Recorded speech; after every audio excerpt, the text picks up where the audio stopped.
we are talking about the macro deformation based joining processes. And yesterday I just gave some idea about the recent lead developed solid state bulk deformation joining processes. So today we'll start with the like the fundamentals associated with the different bulk deformation based joining processes, and then we will try to understand based on the what we have learned in the chapter 1 to see how the joint performance of different kind of metals will be affected when a particular process is applied.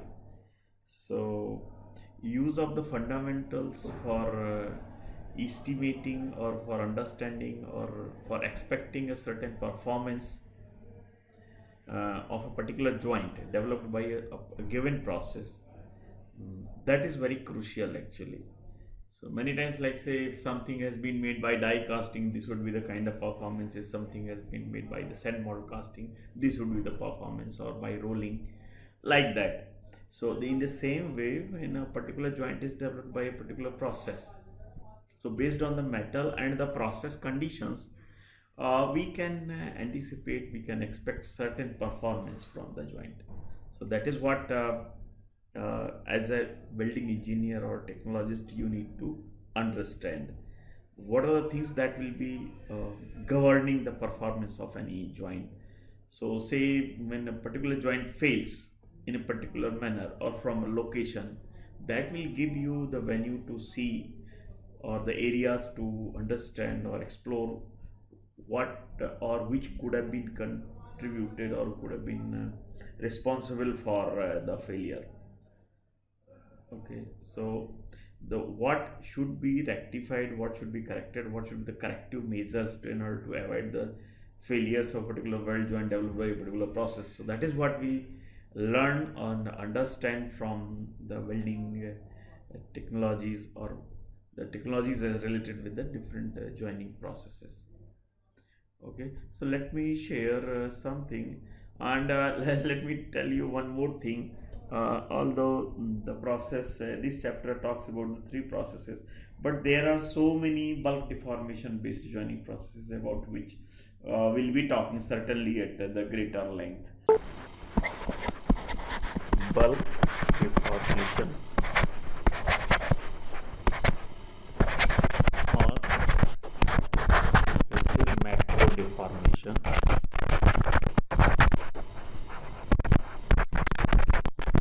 based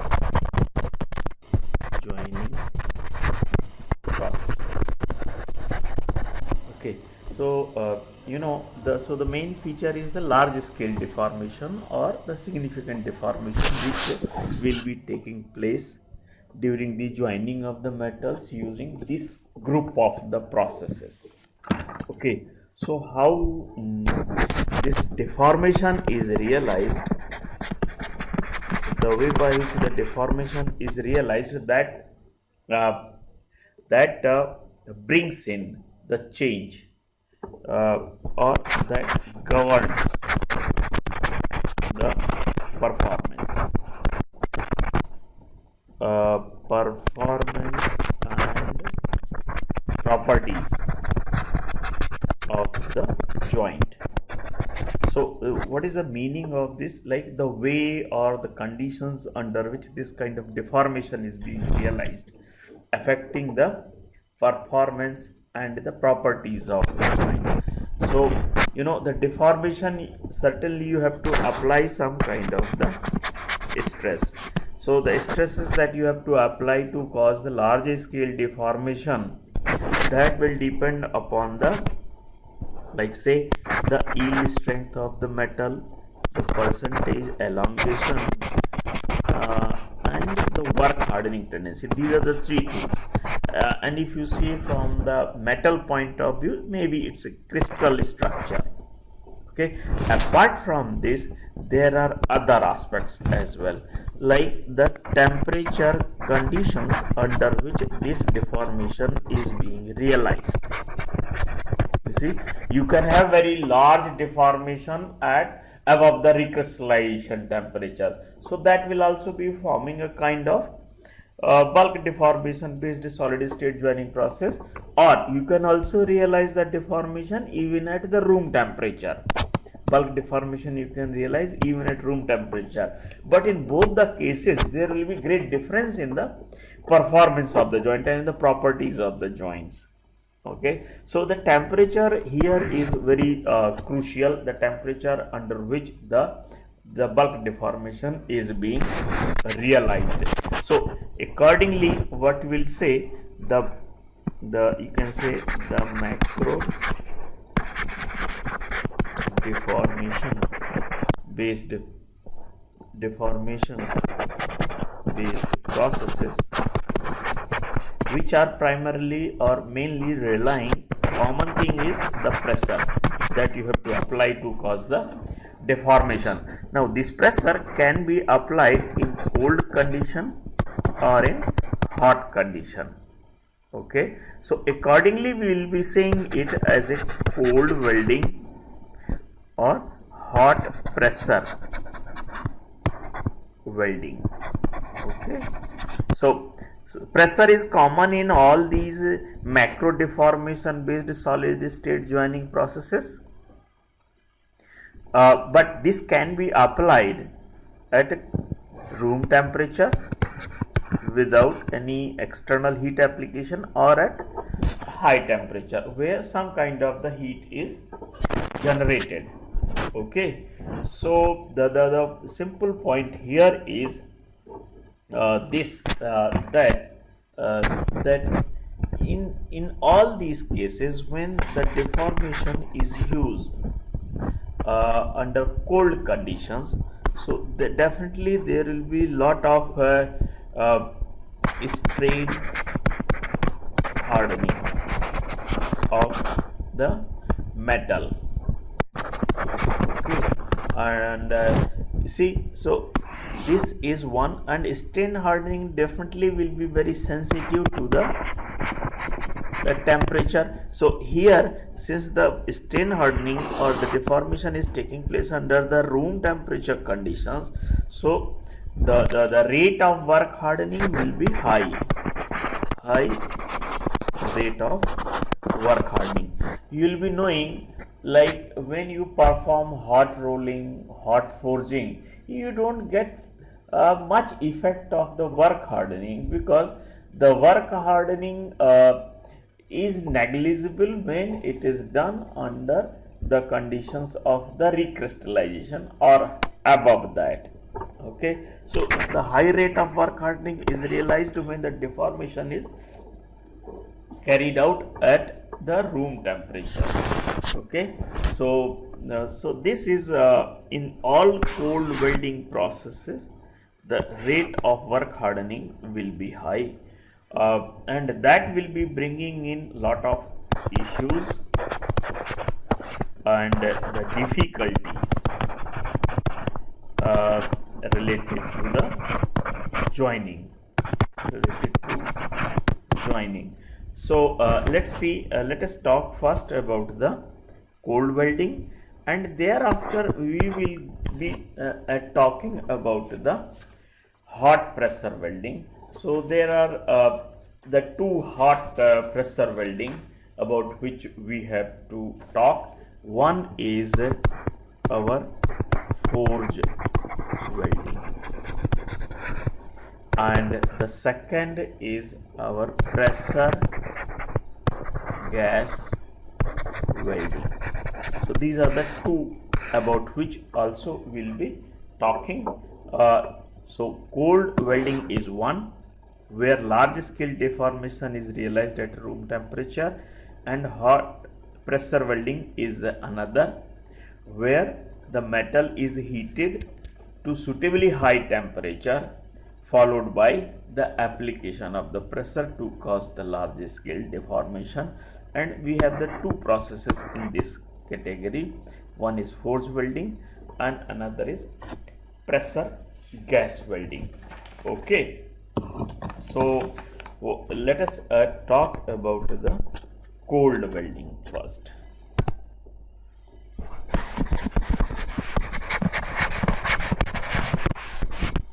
Okay, so as I said, the cold welding is typically characterized as uh, as a process where the only pressure only this is the pressure only process where the pressure is applied to get the desired deformation.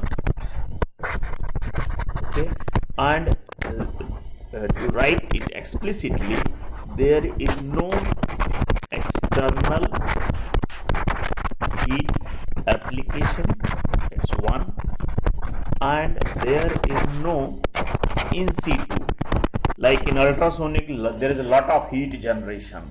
Even in impact, there is a lot of heat generation. So here, there is no in situ heat generation, which will be causing any significant rise in temperature to alter the metallurgical properties and the joint performance accordingly. Okay. So the process is entirely relying on what? Entire dependence of the process is on the deformation. So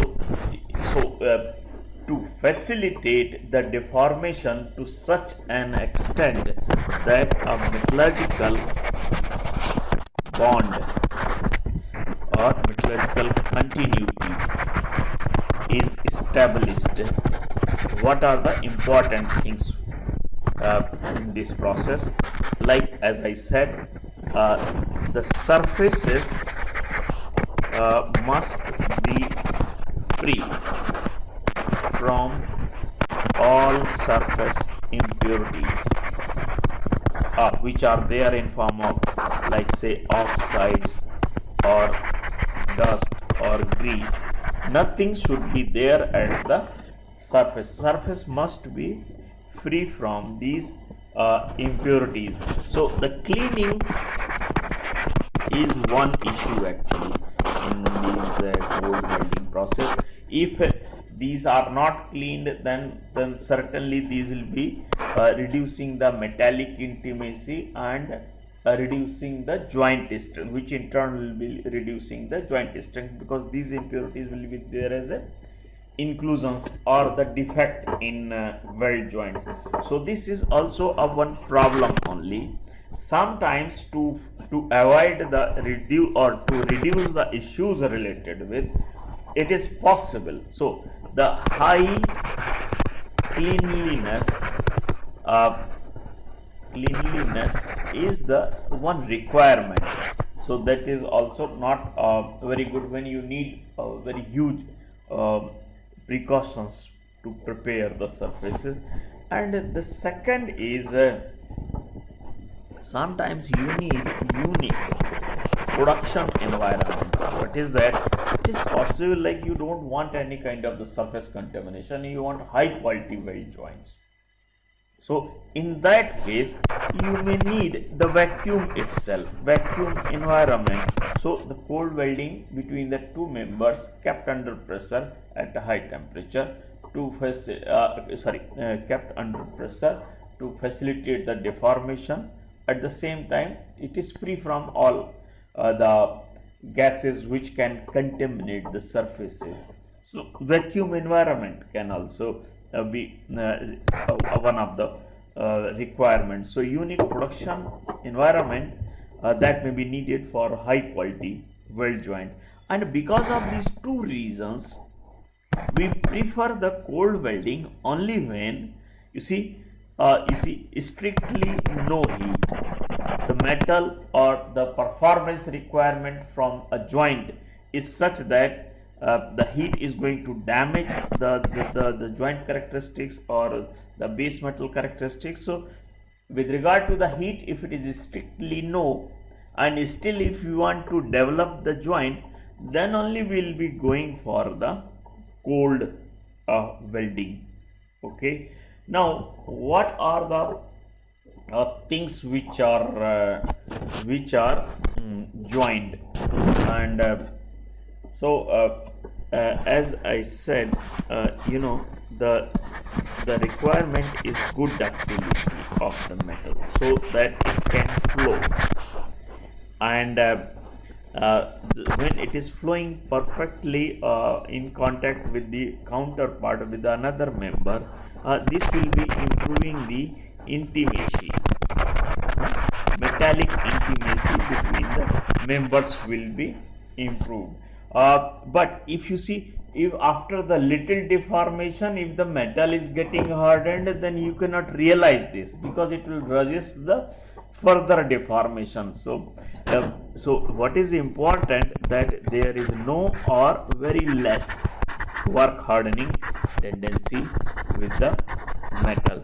So the metals which show good ductility, good flowability, facilitating the metallic intimacy, plastic deformation without any significant work hardening tendency.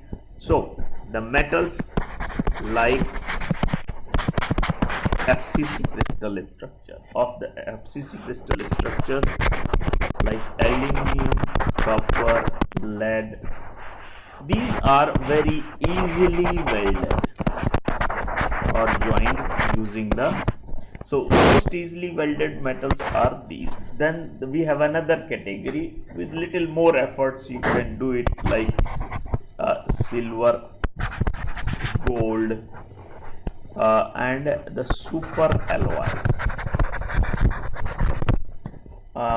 At the same time, there are few other metals like the brass, bronzes, and bobbitt metal.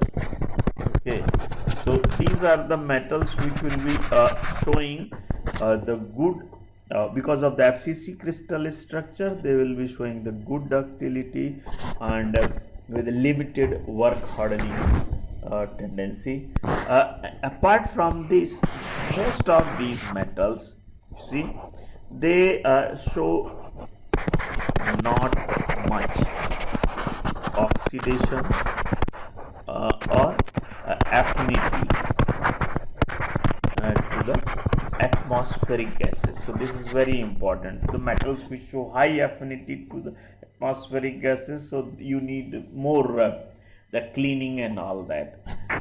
Just for an example, since the joining, like in the cold welding is performed at a room temperature.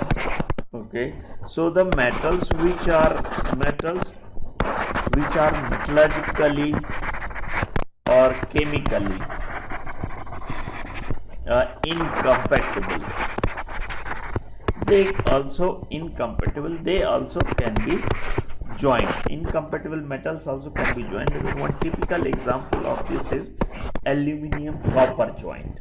So it develops, both are ductile, both are FCC, and resists the oxidation from the atmospheric gases. But when such kind of the joint is developed, let's say, and subsequently during the if it is heated, then certainly it can form some kind of the precipitates or some kind of compounds at the interface. So it is, this kind of the joints are commonly formed, like you take aluminium wire and copper wire and both are connected or joined together. Okay, so this is the another part. Third aspect related with this is like, how do we develop a joint? Okay, so now for the joint configuration,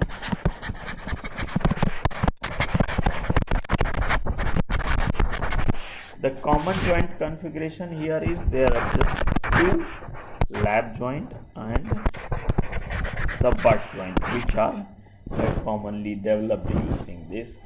And even so these can be in the solid,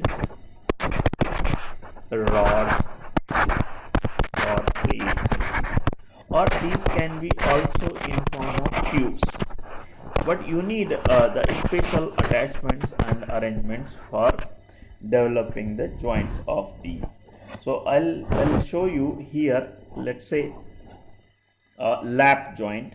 where the indentation or the you can say the force for developing the joint is applied from both the sides, so or just from one side. So let us take one example here. Okay, like this.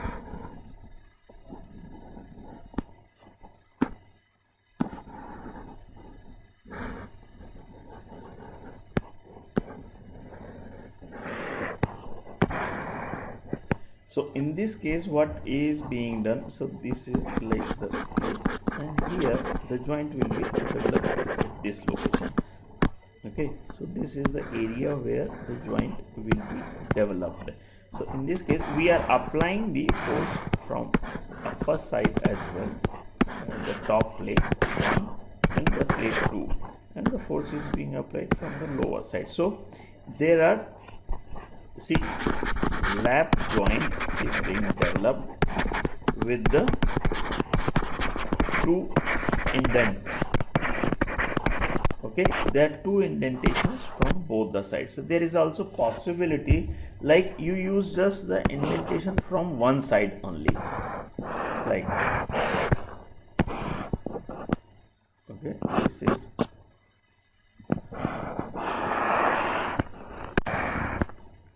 so let's see, this is one side of the plate, and here there is no indentation from the bottom side, and just the joint is developed in this location like this. Okay, so here lap joint developed with the one indentation only, from one side indentation. When it is used in the butt joint configuration for say the rods. Okay, so the rod initially before joining they are obviously in the butt joint configuration placed like this, then using the force, the clean surfaces are forged together. So after the joint you get the joint metallic continuity after the bulk deformation like this. Okay, and subsequently you can just finish it off this upper section later on. Okay, for third case, in case of the tube joints, so in case of the tube joint, let's say this is okay, these are the two tubes. Okay, and so no, this is just a upper section of the tube. Okay, right.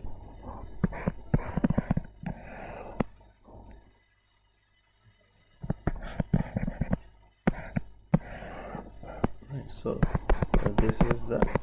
this is one tube. Okay, and this is another tube. Right. Now what we have to do is here we have to put a mandrel. So mandrel is like say it will be inserted like this inside the tube, so that tube doesn't get deformed during the joining, right? And here we make a slot like this in the mandrel. Okay, likewise other side as well. So this mandrel, right? So this is the mandrel. Okay, here it is having just a special groove here at the middle where you want the joint is developed. Now what we will be doing, we will be applying the force. Okay, so here the tube will be getting deformed, and what will be the kind of morphology that we will be getting, it will be like this. This is the upper part of the tube, and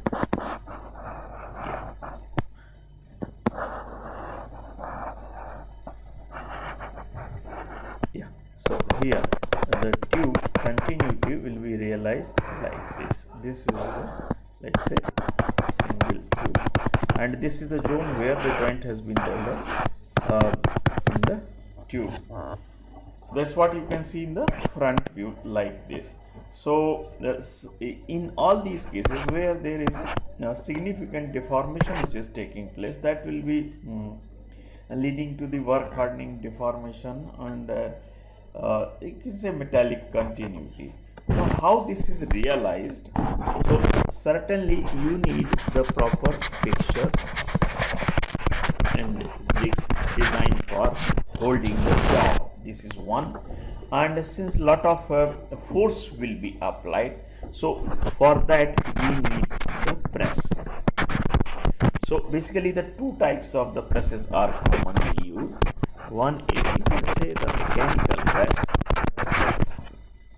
and the second is your hydraulic press.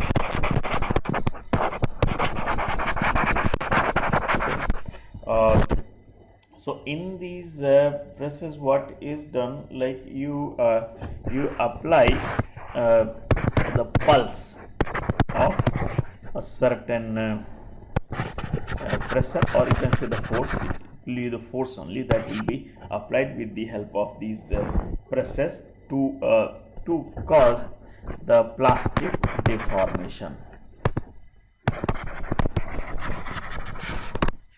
So you need presses to apply the desired force so that the localized interfacial plastic deformation can be realized in the joints, which is to be during the cold welding that can be applied. So now here the kind of the metals which can be joined, I have already talked. What do you need for developing the cold weld, I have talked. And what would be the joint properties if you talk of, like to say, this is cold welding. Say a typical one, you have got the, say, aluminum, and say aluminum, then we have got the aluminum and steel other side. So the one important thing, like it is not necessary in cold welding, like where both the metals are soft and ductile, you need to have just one metal to have the sufficient ductility and limited work hardening capability. So in these cases, what do you expect about the property distribution or characteristics of the joint properties near the interface? Any idea, any comment on this? Anybody would like to say? So when you have aluminum and steel, then primarily the aluminum will be getting deformed and steel will not be affected. Yeah. So anybody would like to say anything? I'll plot the variation across the interface. Since there is no application of heat, so the chances for the metallurgical transformation will be very limited. So what we can say, there is no scope for metallurgical transformation in cold welding. Okay, so what is the possibility, whatever is the effect of the deformation, only that will be coming across the joint interface. So any observation or anything anybody would like to say about in these two cases where we have aluminum both the sides, or we have aluminum and steel combination, what kind of the property variation would be? No, in cold welding there is no high temperature, no? So there is no scope for diffusion at least. No, for migration, then how the migration will be happening if there is no diffusion? No? So what kind of change you are expecting? Let's take third case also, where we have just the steel only. This is the third case. Okay, so on just steel is although we didn't talk about this, like steel is not eligible metal for the cold welding. Let's say it is done, right? So what the property variation do you expect in all these three cases? So yeah, No, you see you see regarding the tensile strength and in welding, na, tens, so we don't get the joint performance directly from the strength. Why? That is what I want to tell. Say this is a joint, right? Metal A and B or same A, it is a material. Okay, so if the joint if you test the joint strength and if it fails from A, then it will be corresponding to A strength. If it fails from B, corresponding to the B strength, isn't it? If it fails from the B, so say this is 200 and this is 150, then what you will say, in this case it will fail from the 150 base metal. So this is not the joint strength, na. Joint strength only when you get at least you can say in this case like your joint is stronger than 150, isn't it? But we get more precise idea about the joint properties when we measure the hardness across the joint. So hardness, you know that using the hardness you can estimate the tensile strength directly. Okay, so let's say you check the hardness distribution across the joint. So this hardness distribution itself will indicate us what kind of the property variation or strength variation or yield strength variation is taking place. This is very simplest thing. That is why the hardness and micro hardness, they are extremely good tools for checking the joint capabilities, whether it is degrading or it is improving. So you just measure the hardness variation. So in this case, when we talk of the aluminum joining, so the work hardening is localized near the joint area. Okay, so certainly this band may be of say how much you can say, maybe entire affected zone is say 10 mm. So both the sides up to 10 mm there will be some kind of the property change. So if you plot that hardness variation, you may find a variation of this kind. As soon as you approach to the interface, you will find there is increase like this. Okay, so this increase in hardness is being attributed to this increase in hardness may be marginal. Say here you have hardness of say 70 units both the side, and here it is say 95 or 96 units. Okay, so this change is being attributed to the little work hardening which is taking place, although it is very limited. If you see from 70 to it is going 140 or 150, then that is a very significant hardening. Okay, this is one thing, and that is what you can easily say. Certainly this joint is not going to fail from the interface because of this property. The joint is strong. Why the failure will occur from the strong location? It will not.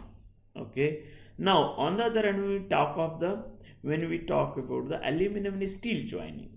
Okay, so in this case the aluminum is significantly weak, so it will be showing the lesser hardness. But since this is the only metal which is getting hardened because of the deformation, so there will be increase in hardness. And in the steel side, it was not affected in any way. Steel is too hard to get deformed, especially when the aluminum is getting deformed. The steel will not be affected in any way. So you may find, okay, there is no change in the hardness of steel, but it is still like this, significantly harder than the aluminum. So steel side say 140 units, and here it is just 70 units, and maximum it could reach up to 90. Okay, so the weld joint location where the deformation is taking place, aluminum has got hardened marginally, and but the base metal is still very weak. So if this joint will fail, this is going to fail certainly from the aluminum side, not from the steel side, not from the weld joint side, because it has been hardened. Okay, and these you can easily get from the macroscopic observation of the joint location. Okay, and that will be showing like that there is a deformation, maybe there is a little elongated grains, and maybe refined grains as well. So those typical features you can get. If you take steel to steel, then certainly again you see steel is a significant work hardening. It shows significant work hardening of the metals. So you may get it like this. Sorry. You may get it like this. So here it is 140, maybe you may get it is 230 like this. So the joint interface is significantly stronger and harder than that of the base metals, and there is no heat affected zone in these processes because there is no your what you call, because there is no heat generation or heat rise in temperature. So there is no heat affected zone, only the work hardening or the deformation effect you will be able to see in these metals. Let me tell you, in this subject we have primarily two things. One is the deformation and second is the heat. The way by which, apart from the cleanliness and the defect soundness, those are other things. So if you just apply these two things for all category of the processes, I hope you can easily understand and anticipate the kind of changes which will be taking place in a given metal. Okay, so I gave this example so that you can probably get the better idea of like how should the things be looked into. No, you see, so all metals will be showing some degree of work hardening, some degree. So here there is a gradual increase in the hardness wherever the deformation is taking place, and that is increasing, say, from 70 to 90. Okay. On the other hand, if you talk of the steel, so significant work hardening is taking place here, so it is changing from say 140 to 230. No, and steel is not getting affected. Steel is not getting affected in this process, so your there is no change in the hardness distribution, it will remain flat. Okay, that is why I said that. Okay, let me see if I can change the color. Okay, here, so if your hardness of steel will, okay, hardness of steel will remain here, while at least, so, and this is not going to change. Here there is a sharp change. This is the work hardening of the aluminum side and this is the base metal. Okay, so yeah, so I think this is how it has to be applied in cold welding. You see, the plates to be joined are kept in lapping position, overlap position, and then pressure is applied. Okay, so like you can say these are the punches coming from both the sides, facilitating the deformation from both the sides. As I said, the lap joint with the two indents both the sides. This is one case. The second case is of the butt joint. Okay, again here like the proper holding arrangement, and you can say this is also like die only. So the metal is getting deformed when the things are forced together under pressure. Okay, and this is the case of like say for joining of this aluminum wire. So when the copper wire, so when the two are joined together, and so this is how the metal will be deformed. This is a huge deformation, and after the joining you get the metallic continuity. Of course all these things need to be removed, one only, just for better understanding and appreciation. I'm telling you. So let's say in this case what we are doing, like say the two different metals steel and aluminum are being joined. So these are the portions which will be contributing or participating in the joining process, and this is what happens. Like when the things are joined, the interfacial morphology, although you cannot get much here, but at least the joint morphology you can see. Okay, like this. And when you will check the hardness distribution across the interface, you will get the better idea of, because the heat generation is very negligible, so whatever the change or property variation is taking place, that will be primarily due to the work hardening or the deformation of the metal. Since in these in the cold welding, your nothing is happening, just the deformation. So the cleanliness is very crucial for the metallurgical joint development, and that is why this uh, has to be applied only when the heat application is strictly no, then only the cold welding kind of thing is applied for developing the joint. Okay, so this is where I will stop. We'll continue with this the other aspects related with this the cold welding. The others are like pressure gas welding and the force welding. Okay.